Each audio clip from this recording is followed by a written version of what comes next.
Hi, welcome to Stories from My Drinking Days. My name's Harry Fell and I'm the founder of Nolo Cocktails and Bars. We are joined today by Matthias Lataille. Matthias is an ambassador for Healthy Hospo and the co-founder of the Healthy Hospo Chess Club. In 2005, he turned his back on a promising law career to move to London and work in hospitality. He now dedicates his time to promote mental health and well-being in our beloved industry through his work in the non-alcoholic space. He lives his life through his passions and spends his downtime, well, playing chess and spreading his love of the game. It's wonderful to meet you, Matthias. Thank you for joining us. Oh, thanks for having me, Harry. It's nice to meet you too, finally. Yeah, I know. Yeah, brilliant. So we'll start just by talking about your drinking journey, but I've got lots of questions about why you'd leave law to go to hospitality, because hospitality is what I've been doing for the last 20 years. So do you remember having your first drink? I remember having my first taste of alcoholic drink because so I grew up in France in a family that enjoy their drinks, whether it's wine with dinner or the traditional aperitif before dinner. Growing up at some point between the age of 7 and age 10, I was right deep into the Bordeaux wine region, and my parents' favorite pastime was to head to a chateau of some sort at the weekend, so that we could have a lovely walk around.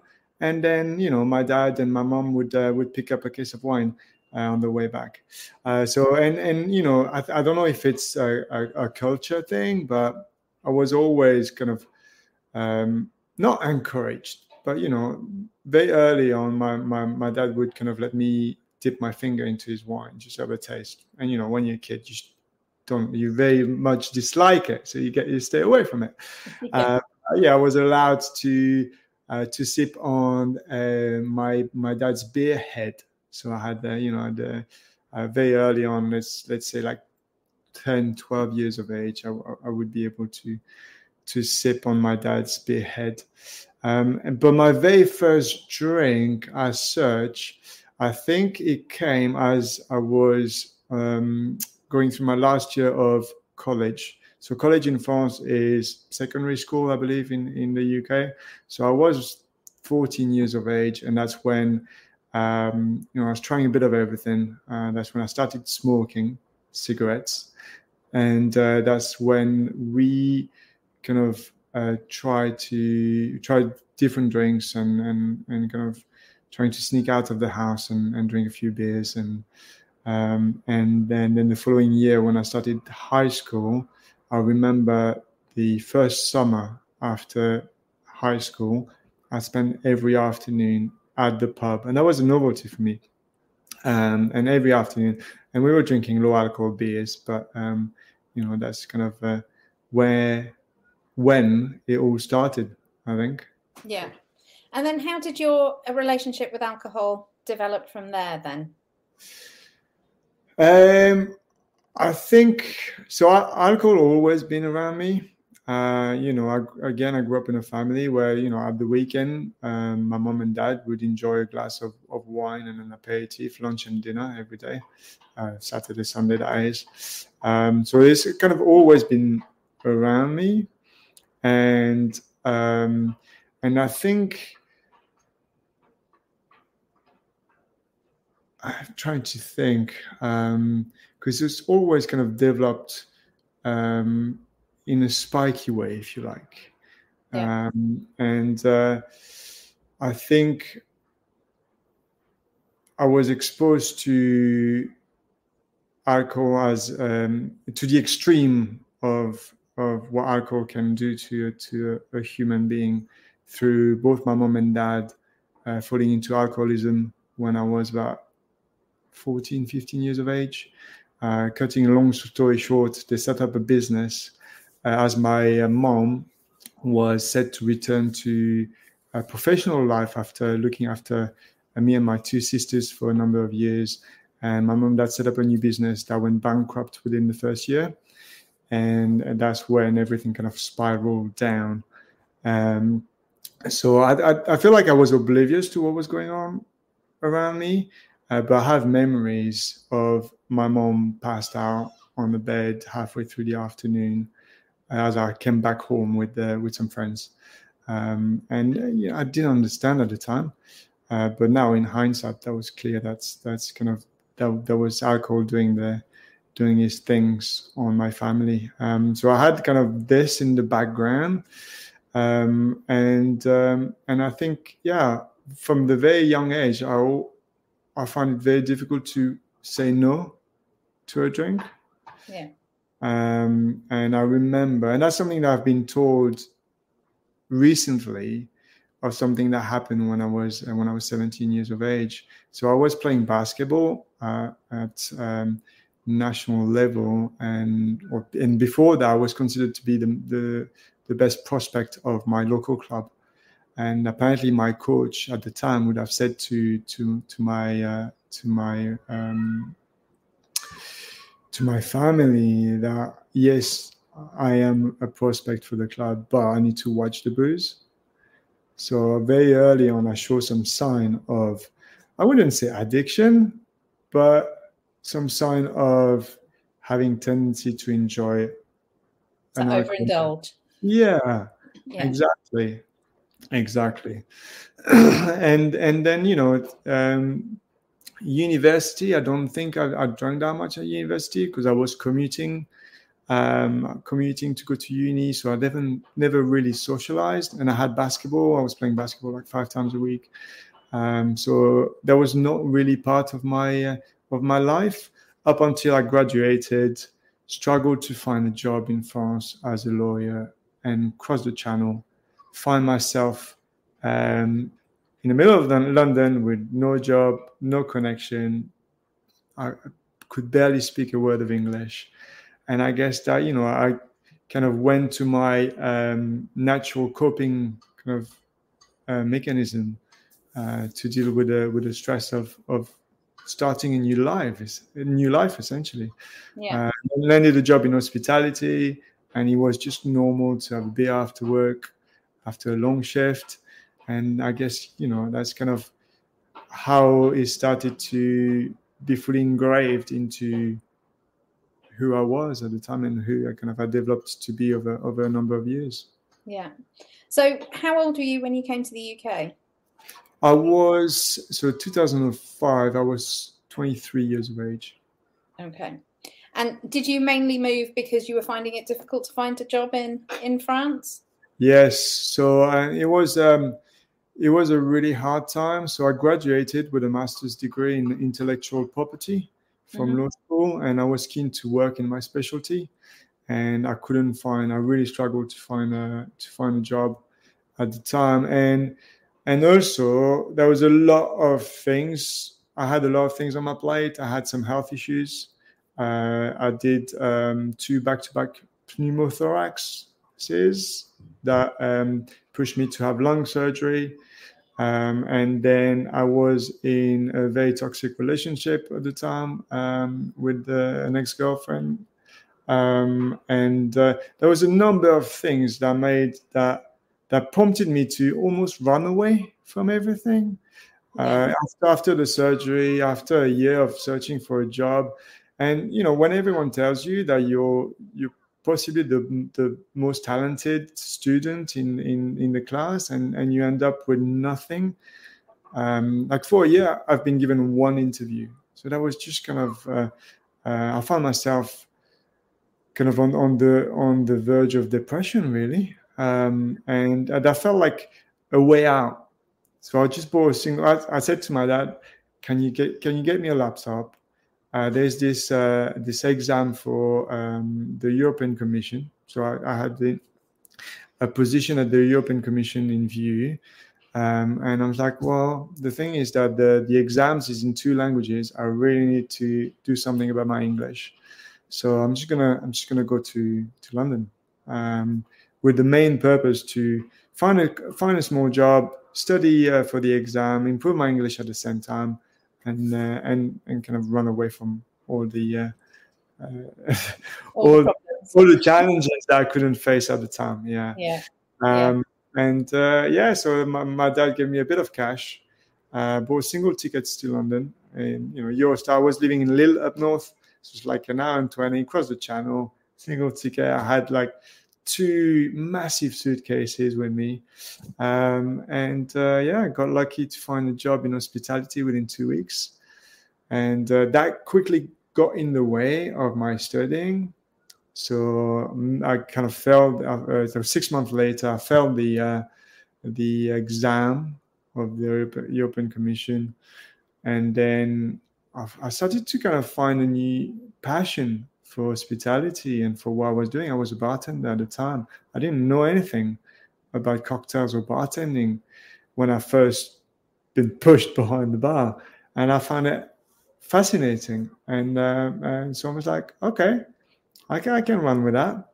Yeah. And the rest is history. So is it at that point that you sort of gave up on your plans then for going into law?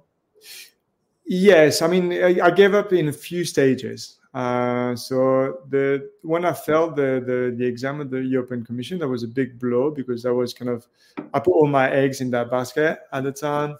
But I was quite enjoying my job. I was working as a bartender. So I started as a commis waiter, not the most fulfilling job at the time. It was a beautiful little 3 rosette restaurant in Notting Hill.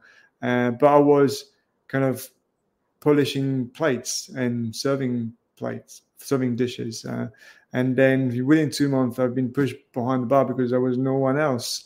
I had no idea how to make the most simple drinks. But I had this eager to learn. And, in hindsight, I'm just wondering how that eagerness or that willingness to learn about drinks and cocktails was connected to my natural tendency to alcoholism, for the lack of the word, because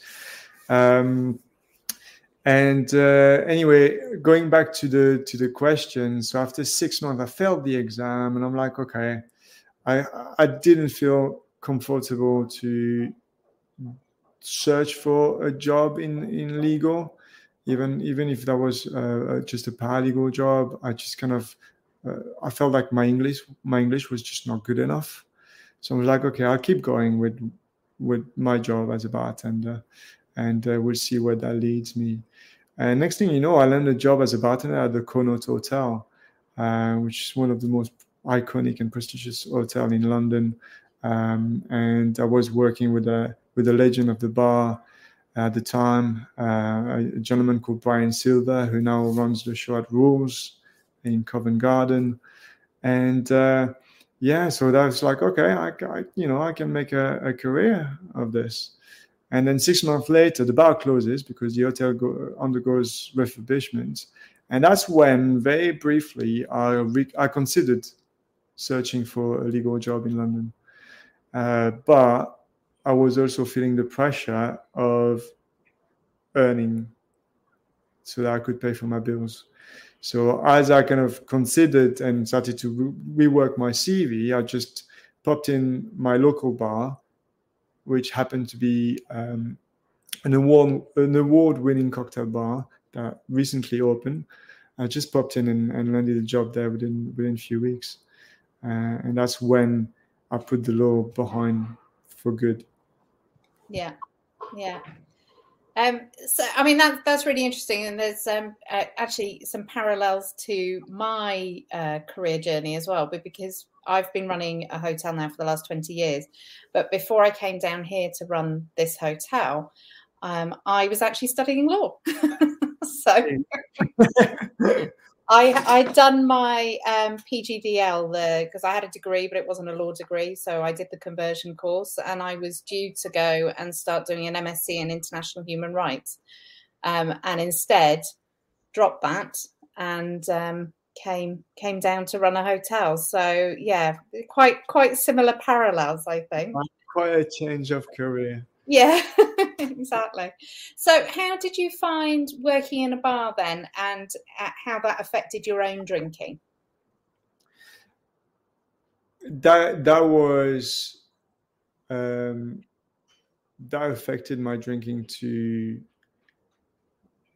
a great extent. I think I was completely careless and oblivious to kind of what I was doing, but I was drinking every day. I was drinking during work because it was kind of accepted back then.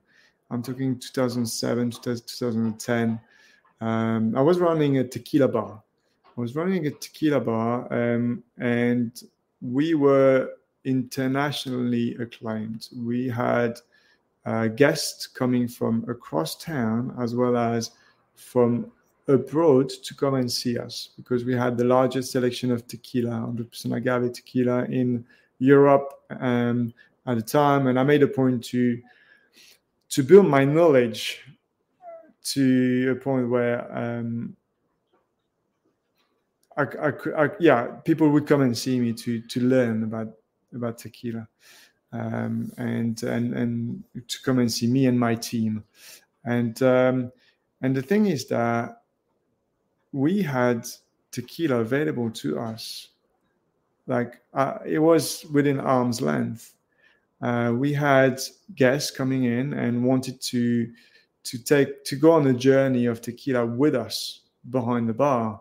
So, very regularly we had customers offering us a tequila. And while today, very few bartenders will accept such an offer, but thank you very much, but, drinking is not allowed during the shift. Back then, it was part of the experience if you came to see us. And then next thing you know, the beer after work that I experienced when I first moved to London and started in hospitality quickly became a beer and a tequila. And then on Saturdays, after a very long shift to celebrate, it becomes quickly 2 beers and 2 tequilas, and sometimes more. So when I look back at the amount of drinking I was doing back then, I'm just like, I feel there's a lot of shame attached to unhealthy relationship with alcohol already. But when I look back, I'm like, this is just wrong on so many levels. But at the time, I'm like, I felt like I was convincing myself I was having the time of my life. Yeah. And I think without fully acknowledging it, this took a toll on me, and I decided that I needed to make a move. And I think at the time I was convincing myself that what was not in line with me and what I wanted to do for my life was the working hours. But I think that was much more than that. And it really kind of impacted my drinking. And also, I don't know about you, but working in hospitality, it feels like whenever I had a bit of time off, I would either come and visit my own bar or meet up with friends in another bar. And that's all I was doing. I put aside all my passions that I had growing up just for the drinking, because that's all I've done for 3 years, for more, and even more than. So it's massive impact. Yeah. And so you went from working in the tequila bar, didn't you, to being a brand ambassador? Is that right? Yes, and I started. So 2 of the owners of the tequila bar, Green and Red, had a consultancy company, and they were consulting on a new product development for a Mexican tequila company owned by Pernod Ricard, and as part of the development of a new product and the launch in market, they developed an education program, and I was really fascinated by. I truly enjoy sharing my knowledge, and from that perspective, I thought that would be a great next step for me to go and work for them, and help educate hospitality professionals on the category of tequila. So I went to work for them, for Henry Besant, and the Towner Society. And yeah, I did that for a year and a half, up until Pernod Ricard wanted to give the newly launched Olmeca Altos tequila a boost in the UK market, and asked me if I wanted to come on board as the official brand ambassador to the UK, which I did in 2011. And it feels like, as I'm telling you that story, it was always led through my passion for tequila, my passion for Mexico and the culture, and for all of that. But deep inside, 12 years later, when I look at it, I'm like, it's all connected to my relationship with alcohol. Yeah. I was kind of too scared to be too far away from easy drinking. Yeah. That's my interpretation today, 12, 13 years later. Yeah. So I know you've written on certainly on Healthy Hospo about how actually working as a brand ambassador, you'd come back from work trips completely broken. Mm-hmm. Is that when you decided that you kind of had to make a change with your relationship with alcohol? I wish. It's never enough. I would come back broken, and then I would recover within 2 or 3 days, and then I would be back at it. It's a funny one. So the thing is that I always wanted to make moderation work for myself. I was scared about what life would be without alcohol. I knew alcohol was detrimental to myself as a person, but nothing was kind of hitting me hard enough for me to consider quitting completely. I was just too scared that I would be either bored or I couldn't do without. I love my wine too much with my meals. I love my aperitif, my digestif too much. It's just like that kind of story that runs through my head. It's like, you go on a big night out, you wake up with a hangover, it's like never again. Next thing you know, it's 5 p.m, you've recovered from your hangover and you're back at it. Yeah. So it was never enough, but obviously it was kind of starting to make me consider that perhaps my relationship to alcohol is far from healthy. And with my family history, I'm like, okay, I need to be mindful of this. But again, never enough for me to fully quit. And what prompted me to go sober, so 3.5 years ago, was the fact that I realized alcohol had damaged my fertility. And for the past 2 years, we were trying to have a second child with my wife. We had a series of misfortunes, and we never really imagined that could come from me. So we tried everything up until my wife said, "I'd like you to get tested," which I did, and my fertility was 4 times below normal. And a funny one, I'm like, okay, that's something that I can turn around after 3 months of sobriety. So I'm going to give it a go, in order to kind of manage my relationship with alcohol throughout my career. I took on running, long distance running, and I've done a lot of marathon races. And every time to try and put myself in the best possible kind of physical shape, I would stop drinking for a month or 6 weeks. So I've done this before. I knew how to do it, and I'm like, okay, that's our last shot. Kind of having a family of 4, so let's give it a go. And 4 months later, we were pregnant again.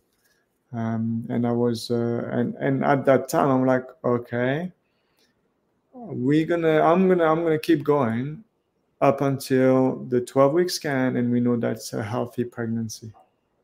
But I was already thinking about how I'm going to celebrate. I was already thinking about what kind of bottle of champagne I'm going to open when we know that the pregnancy is healthy. Now, the thing is I was working with a therapist on how I'm going to reintroduce alcohol into my life. And it's just kind of, one day I woke up thinking, what are you doing? You're not even drinking, and it's a struggle. And so that's when I decided that I would lead a sober life. And I never looked back. It was 3.5 years ago. And now I've got a very healthy 2.5-year son. And he wouldn't be here if that wasn't for my sobriety. Yeah, that's amazing. And it is amazing how alcohol can affect so much of our physical health as well as our mental health. Yes. And you know what? If anything, I also, like, as I started to kind of comprehend the effect of that alcohol had on my life, one of the things that I felt like I was losing brain sharpness by the day. I wouldn't recognize myself anymore. And I'm glad to say that little by little, I'm reclaiming that brain fitness and that brain sharpness today, which feels amazing. Yeah. So how did the decision to go sober then and completely give up alcohol affect your professional life? Well, so again, deep impact, because at that time I was still working for one of the major players, and I just landed a job in sales. So I work in brand advocacy and activation for most of my career at Pernod Ricard UK, and then I wanted to broaden my set of skills, so went into sales and account management.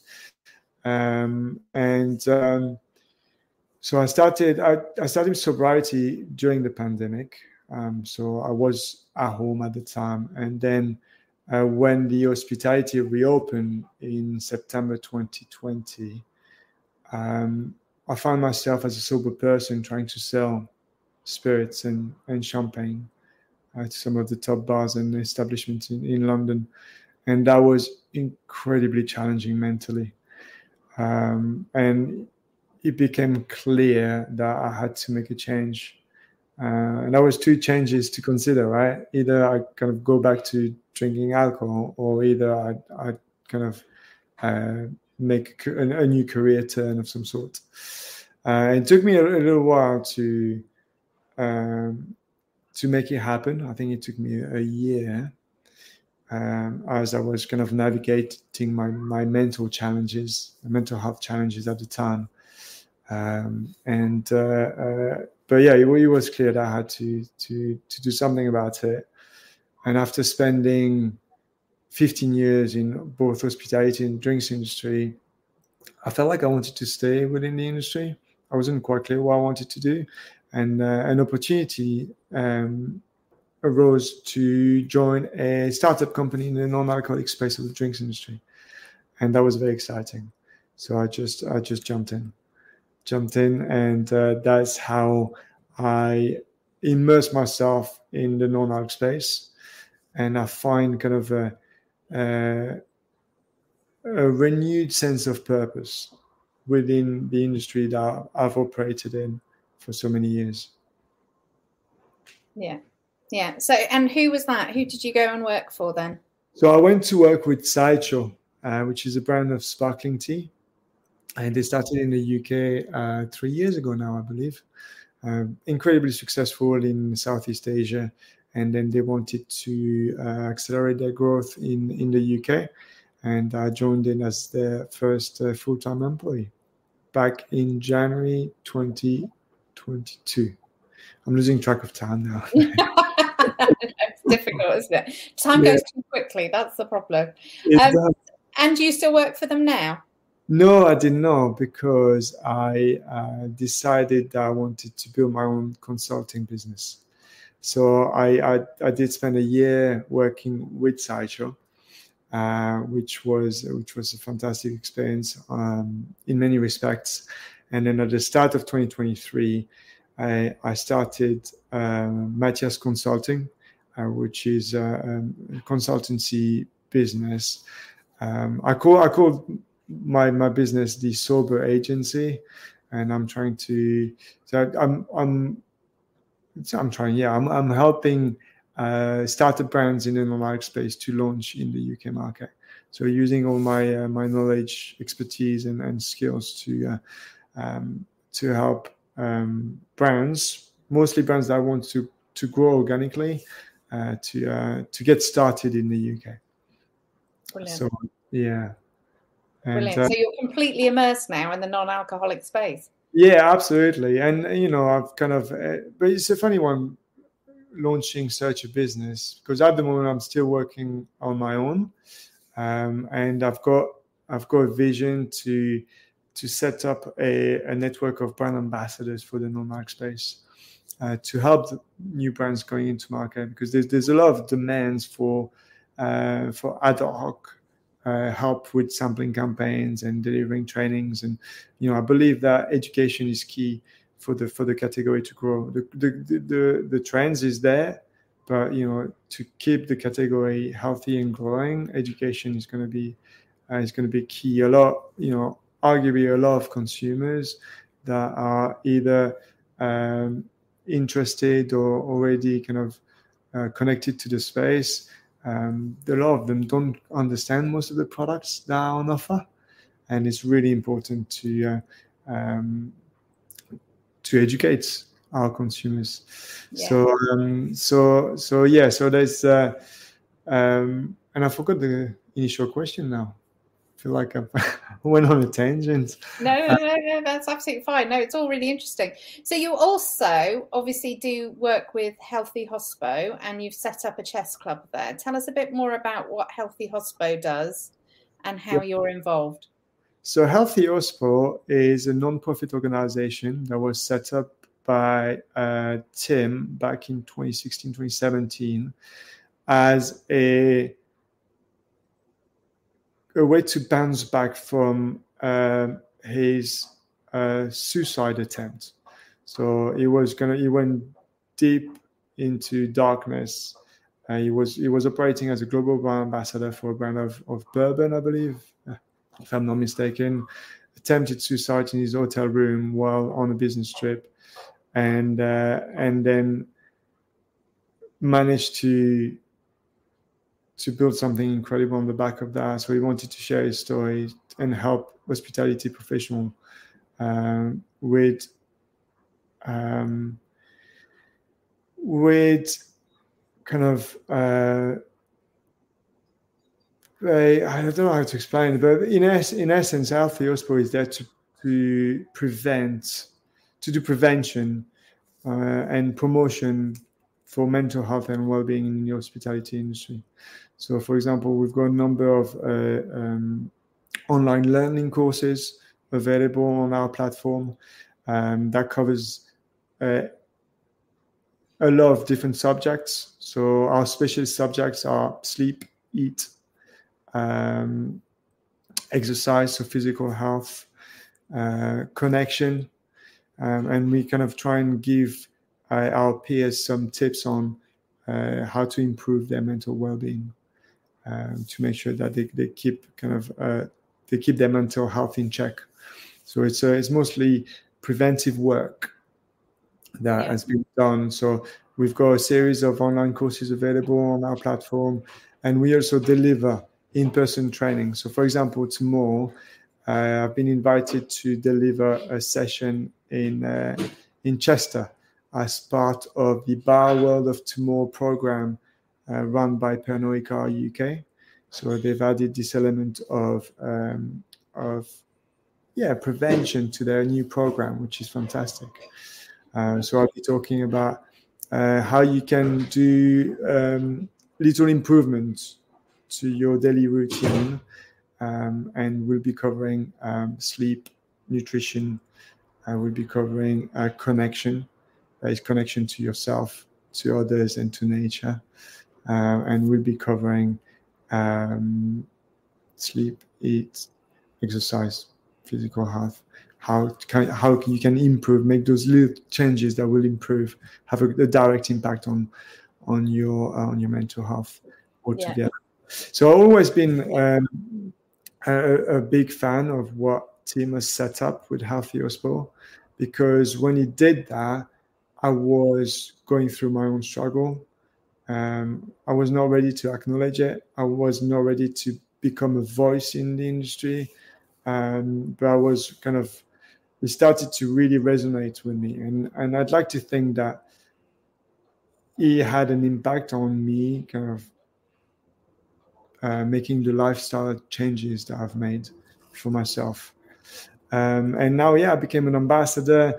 And through different conversation that happened during Dry January this year, I saw a massive gap in the industry, and how the industry professionals were connecting with each other.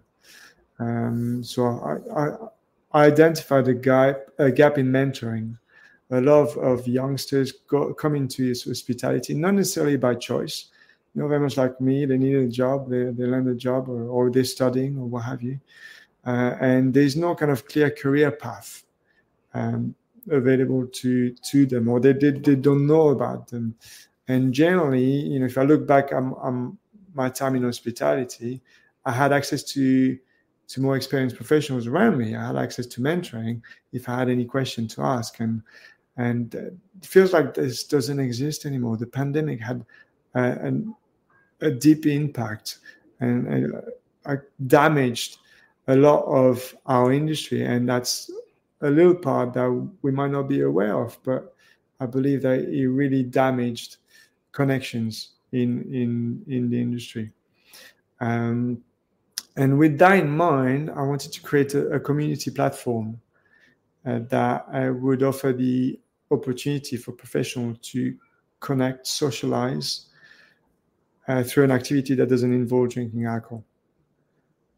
So, the Hospo Chess Club obviously will promote no and low, but we're not here to preach sobriety. We're here to offer a platform for hospitality professionals to socialize, connect, and then also give them an opportunity to learn or develop a new skill. Because the game of chess is a passion of mine, and it's fantastic way to improve your brain fitness. I do a little bit of chess studying every day as part of my brain fitness routine. So even if it's 5 minutes looking at a few chess puzzles, or it's like doing Sudoku on your commute. It's like it gets your brain going. Yeah. So I've just put everything together and set up the Healthy Hospo Chess Club.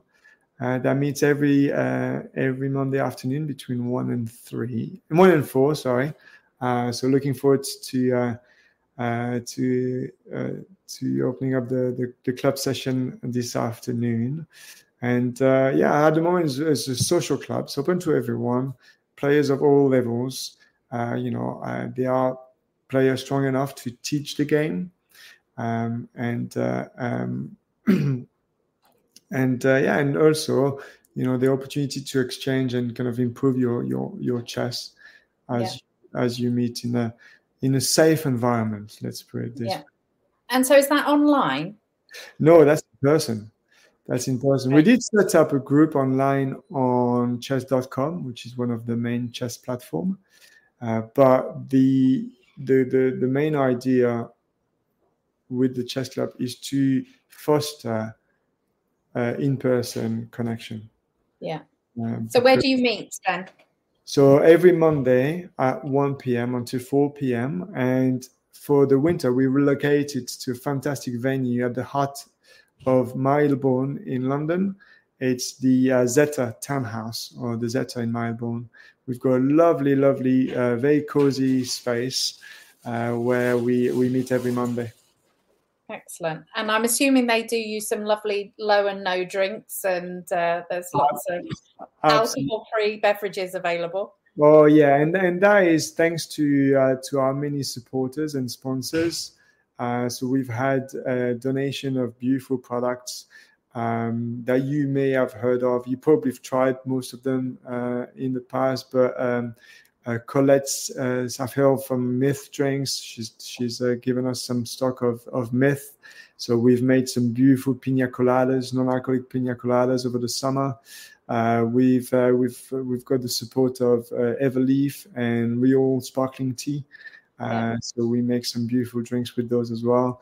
And we welcome anyone to donate stock. Again, we are a charity. Everything that we do is on a volunteering basis. So I volunteer my time to run the chess club, and we're always very grateful for No and Low brands to help us out in our efforts. Yeah, brilliant. That sounds fantastic. So obviously you're not drinking now, and it sounds like you don't think that you're ever going to drink alcohol again. Ever. No. I don't see that having a part in my life ever. No. So have you found the low and no alcohol options helpful, or have you just tended to just not drink too many of them? How have you found that either helped or not in your over time? Well, incredibly helpful in a sense that I enjoy going out. And if I look back, let's say 10 years ago, when I signed up for my first marathon and I decided to take a break from alcohol while I was training, I remember sometimes having to go to events in some of the top cocktail bars in London, and the only options available to me were sparkling water or pineapple juice. It gets boring very quickly. It doesn't kind of make you want to go out anymore, and which is a shame. And at home, I never really had any problem. I could spend a month drinking sparkling water. I was quite happy with that.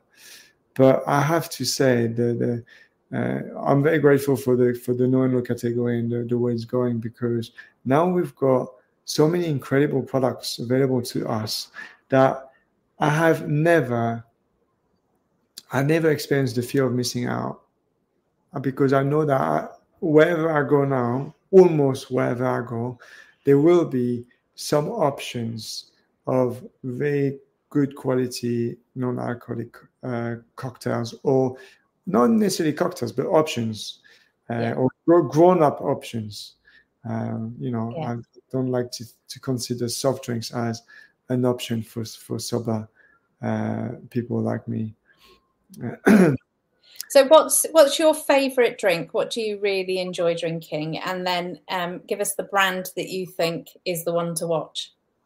The one to there's a one to watch every other week.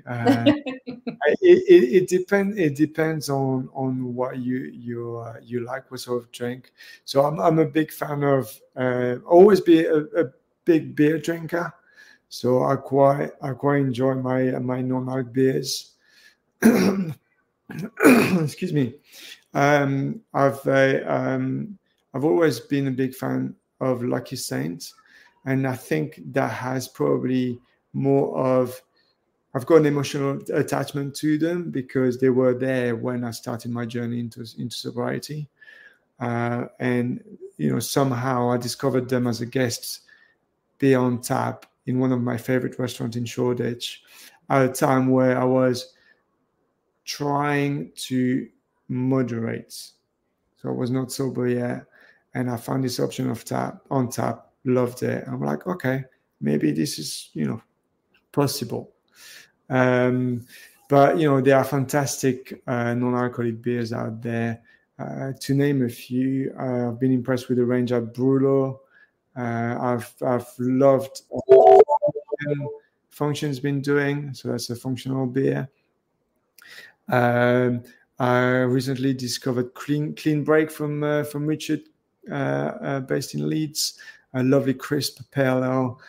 perfect for your after run, kind of a little beer.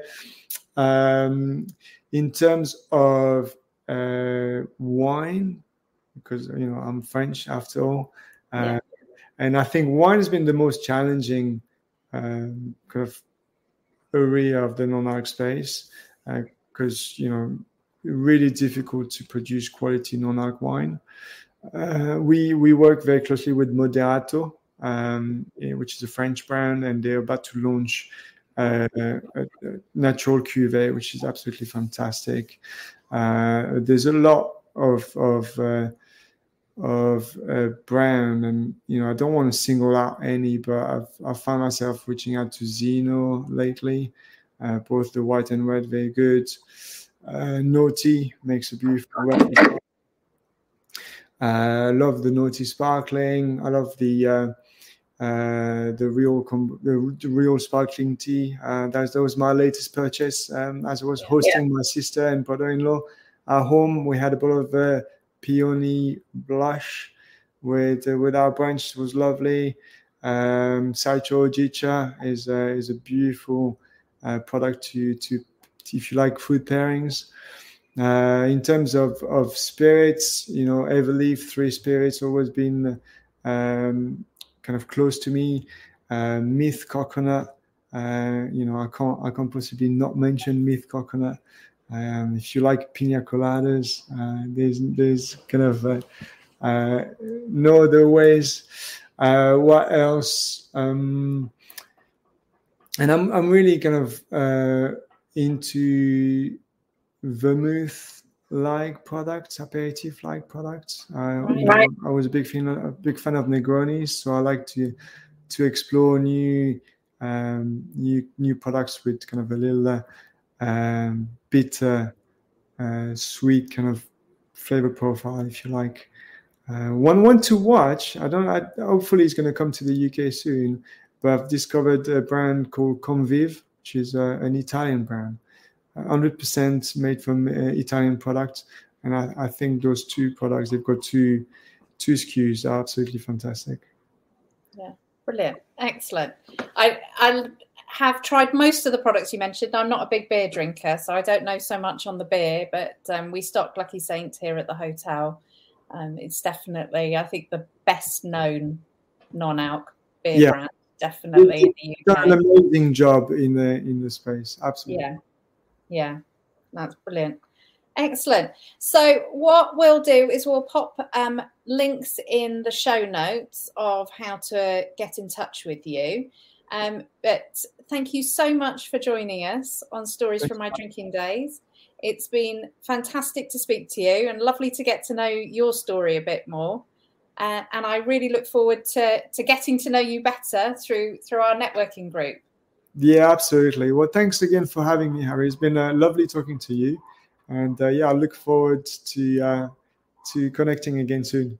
Yeah, that's fantastic. So you've been listening to Stories from My Drinking Days. My name's Harry Fell from Nolo Cocktails and Bars. Thank you.